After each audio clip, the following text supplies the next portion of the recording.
right, let's bring in our next guest. Dr. Carole Lieberman is a forensic psychiatrist. She joins us now. Doctor, thank you so much for joining us. So, as Rex, when you look at him, he didn't look like the stereotypical as we think of a serial killer, right? He, by all accounts, he seemed normal. He was married. He had children. He had a job. And yet behind the scenes, we find out he was a serial killer. Were you surprised when they finally, because the Gilgo Beach story was something that captivated all of New York and frankly, all of the nation as they were trying to find this guy? Well, yes, he had a double life, you know, and it's interesting how his work, and he was a very, well-established architect, and his work as an architect, first of all, reflected his personality, his obsessive compulsiveness, his need to control, and he used this obsessive compulsiveness, this ordering, to help him with these murders. Because as you probably know, when they eventually dug up things in his house, they found all these lists, so he was very meticulous, very methodical. And he had all these plans that he, tried to make each killing better than the next one, or he would be less likely to be found. So he used all of those skills in his, he was a serial sexual sadist. What strikes me when this first broke was that, wait, he's, as you mentioned, married, he has kids, and they didn't suspect a thing. I would think that I'd be able to tell if I was living with somebody as just warped as this, as horrendous as this. Yes, I don't believe that they didn't know. Either Why? they are lying or they're in denial, tremendous denial, because some of the killings happened at his home. And now I know, there are stories, reports about how his wife was out of town, at least for some of them, but I don't believe that they really didn't know, at least unconsciously.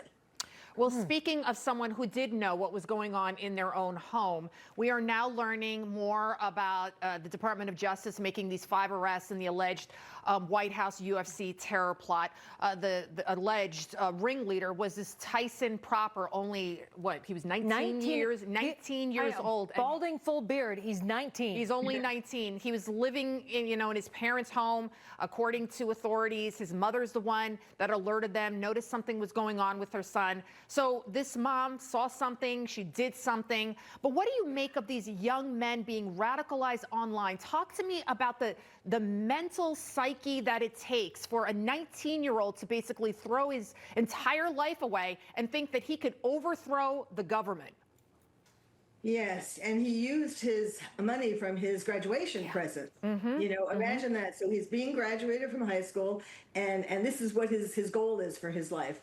Unfortunately, this is happening more and more. We saw something similar on a lower scale with the San Diego mosque. The 2 young men, and one of them, their mother called the police as well, but unfortunately that was too late. It was before, it was after they had already attacked the mosque. It reflects so many things that are happening. First of all, they went online, they went on TikTok.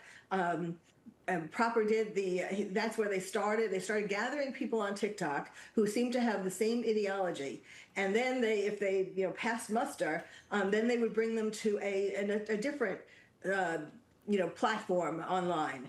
And then, and they were planning it. They had really detailed plans. And what's so concerning is that, now, first of all, this is accelerationism, wanting to destroy America. And there are more and more groups who are joining this. Of course, we had radical Islamist terrorists, and then we had the green-red alliance, where socialists, communists are the red and the terrorists are the green. But now we're having people from all different extremist groups.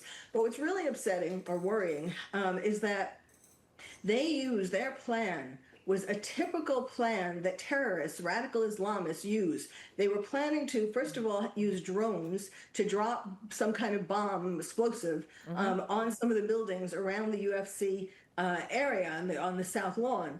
And then the plan was to get the people to be in a panic and to run out in this one direction where they would then have snipers. Yes, to kill them. How do you go from not being a killer, though? These weren't killers in the past. To make that leap from 19-year-old graduated from high school to, hey, next week, let's go to Washington, D.C. and kill a bunch of people. Well, for one thing, they're really angry. And when they're really angry, this generation is, and of course, they're learning all these things in school, you know, to hate America in a lot of schools. A lot of teachers are telling them that, teaching them that. And then they look for an outlet, you know, so what are they going to do with this outlet? What do we do if we don't like things? You know, of course, some of it is Trump derangement syndrome. Some of it is, you know, they wanted to not just get Trump, but to get the high people in high places, you know, just like with the Washington, the correspondence dinner, you know, it's not just Trump, it's getting the whole leadership, Right. or as many as possible. And also they wanted to get billionaires. So they're angry that they don't have that, you know, the capitalism, that's one of the things that they're angry about. Right. It's all these things that they put together in this accelerationism to try to destroy America because of all these various things. And it's really dangerous. The third part of it was, after the snipers, was to then storm the White House itself. Yeah. It continues. Dr. Carole Lieberman, thank you so much for joining us and helping us try to understand the minds of these people. It feels like they were losers in life and they were looking for an outlet, someone to blame for their misery. All right. Thank you again.